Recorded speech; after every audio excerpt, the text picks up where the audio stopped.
Okay, for this unit, we're going to learn how we're going to be able to shoot for exposure and to showcase that you understand how exposure works. And the great thing about this project is that we're going to be working on putting everything that you've done together so far. So your aperture, your shutter speed, and your ISO are all going to be working together in order to help you create this exposure assignment. So first of all, let me show you the end result. The end result is you're going to have two different subjects that you photograph, and you're going to photograph them with two stops underexposed, one stop underexposed, properly exposed, and then overexposed, and two stops overexposed. So I want you to be able to see the differences between those. Now, when you're looking at exposure and when looking at your camera, there might be some opportunities for you to expose in between a stop. But for the nature of this assignment, I really want you to practice doing an entire full stop so you can start to learn the stops clear. Remember, a stop in photography could be anywhere from you can change a stop by changing three things. You can change your shutter speed. Okay, so for example, going from 1/2000 to 1/4000 is moving at a stop.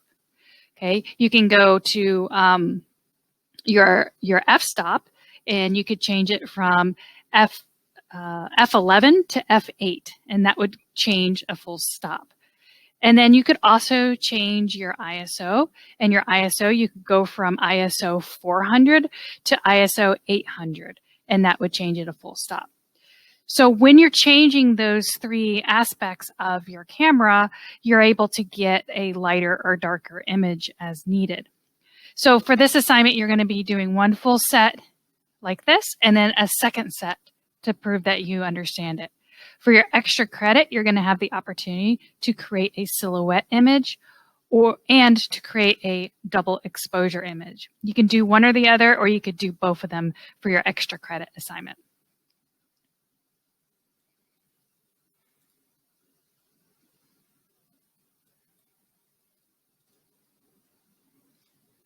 So let's take a look at some student examples from previous years.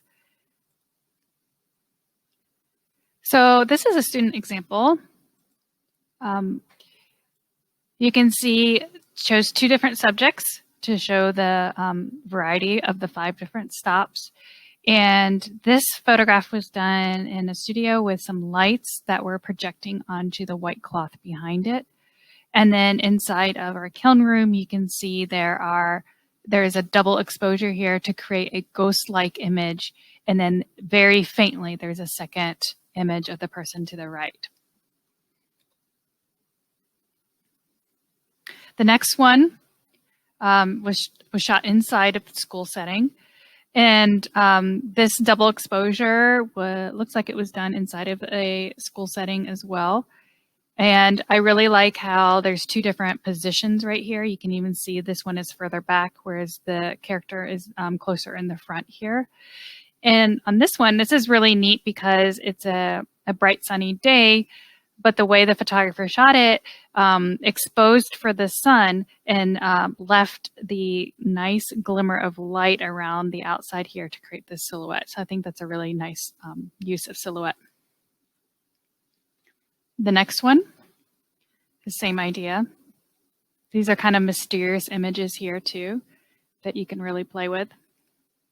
And here's a final one.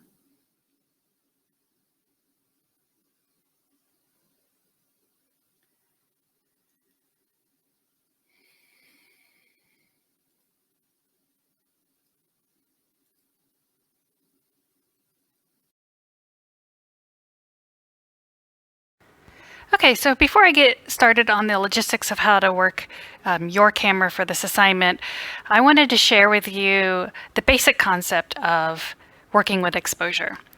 So I have for you set up in the classroom just a regular studio light, which is illuminating the white box, the brown box, and the black box, and I have my camera set up right in front of it. And I'm holding with me something called a gray card. So the concept I want to teach you is that for the most part, when you are looking through your camera to your subject, your camera is trying to turn everything in that picture to a medium gray. Okay? So if you were to look through this camera, it's trying to set everything in that picture into a medium gray. And once it's set, when it's deciding, it's averaging everything so that it can balance the light for you to the best of its ability. You have to keep in mind though, your camera does not know what you're shooting. They don't know, the camera doesn't know exactly what it is and how to set the camera. It's going to guess for you if you put it in program mode. But in manual mode, you need to tell it how you want it to think. Okay? So let me just illustrate this for you. I'm going to take away this gray card. Okay? And a brown box has the similar value as a gray card. And when you look at the back of my camera, and I push the shutter halfway, look at the light meter at the bottom. Notice that it sits at 0, or it hovers a little bit to the bottom or to the right. The 1, 2, and 3 are full stops, okay? Either overexposed or underexposed. Right now, the way that I have this composed, I push it halfway, the light meter believes that it is putting this brown box into the gray value so that it has the best exposure. Watch what happens when I move it over to the black box. Okay. I move it over to the black box, and then I push it halfway, and notice the camera believes that it is underexposed a stop and a half. All of a sudden, it's reading all that black that's coming into the camera, and it's like, ooh, ooh, ooh, ooh, ooh, nope, nope, nope, nope. That's getting too dark, getting too dark. So the lighting has not changed. The only thing that has changed is that I'm pointing into the direction of a darker box. Now let's find out what happens if I move over to this white box. Okay, and I push it halfway. Notice it's overexposed. The camera is now saying, whoa, too much light coming in here. Whoa, whoa, whoa, whoa, whoa. I think you need to make it darker. So that is the concept of photography. You're putting objects in front of the light meter, and the light meter is reading how much light is bouncing back into the camera. It does not mean that the camera understands what you're trying to shoot. Okay? All it knows, all it's doing is it's reading that light. So you as a photographer have to decide on whether or not you want to change your settings based on what you're pointing it at. Okay? So, that basic concept is what I want you to take forward with the rest of this project. So every year I print out a small photography little cheat sheet for my students that they can take with them on photo shoots. And so you're welcome to download this application, print it small, and keep it into your camera bag. This is just, photographers do all this stuff inside their head because they have a lot of experience. But as you're learning photography, this is a really 4-step guideline on how to process and how to come up to a photograph and think about what your settings should be.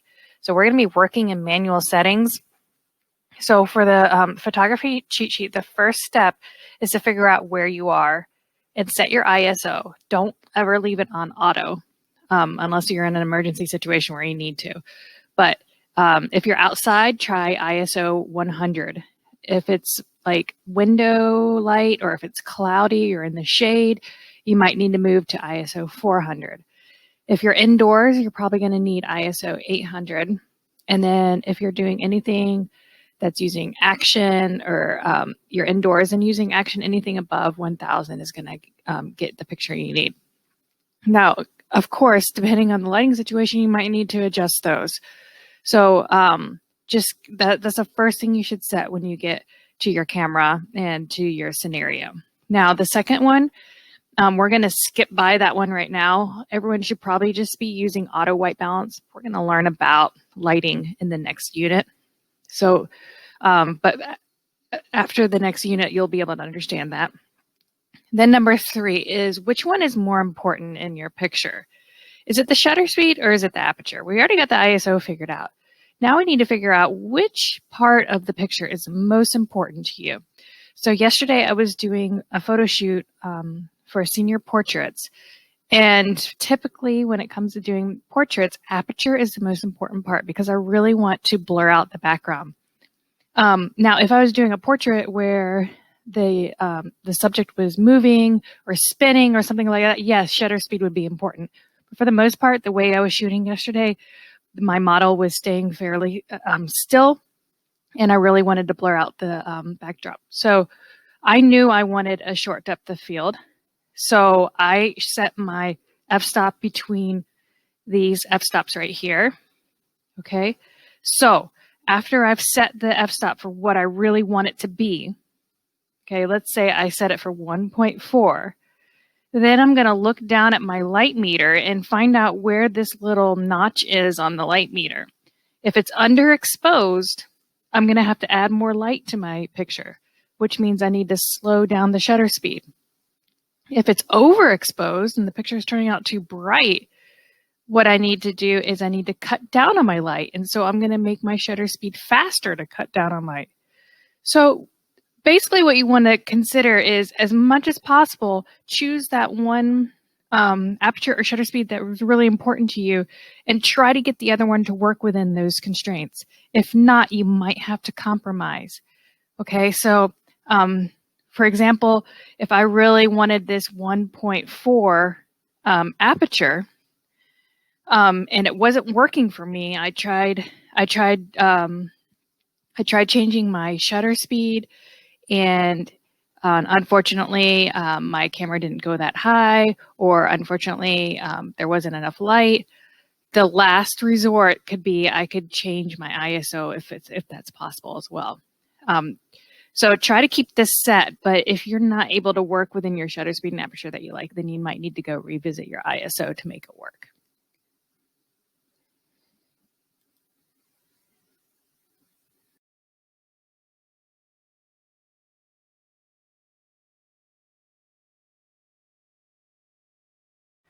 Okay, we're going to learn how to adapt with a smartphone.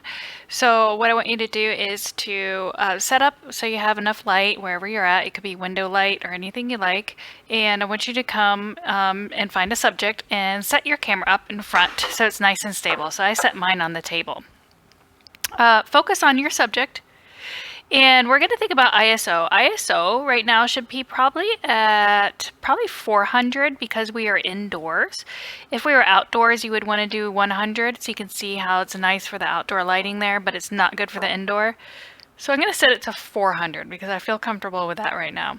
Your lighting situation may be different.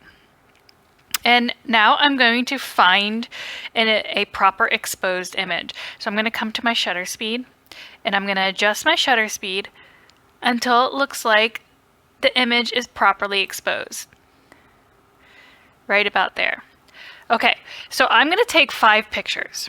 I'm going to take 5 pictures, some that are underexposed, and then one in the middle, and some that are overexposed. Now, unfortunately, this particular camera app does not have a light meter on it. And so maybe your camera app does, or your camera does. If you do have one that has a light meter on it, take one at -2, -1, 0, +1, and +2. So right now I found the medium. What I want to do is I want to go down 2 stops. So I'm going to make it darker. That's about 1 stop, 2 stops. I'm going to be dark right here. I'm going to take a picture.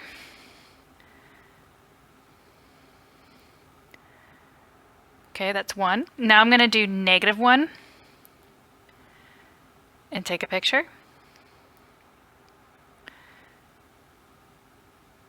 And then I'm going to do right at proper expose, which is 0, and take a picture.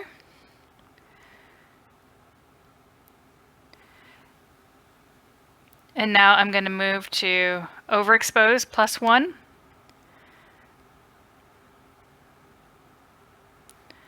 And then greatly overexposed at +2.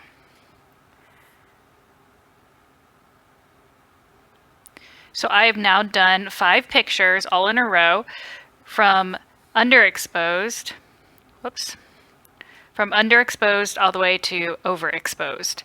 I want you to repeat this with a separate subject, just so that you are getting practice. So you should have a total of 10 images done for this assignment.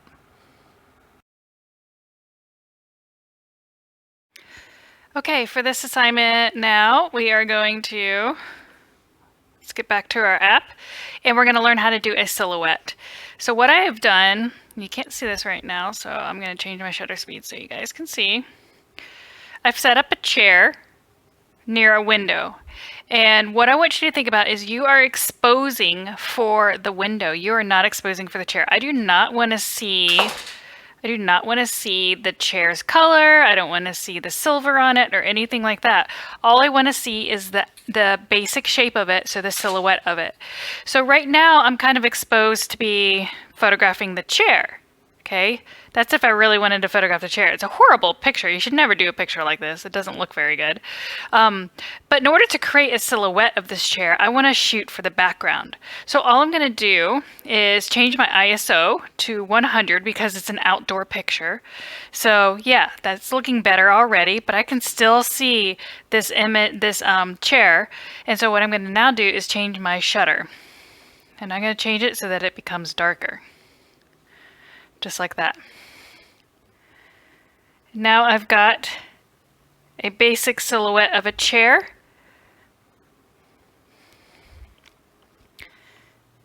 And I can't see any of the details inside the chair.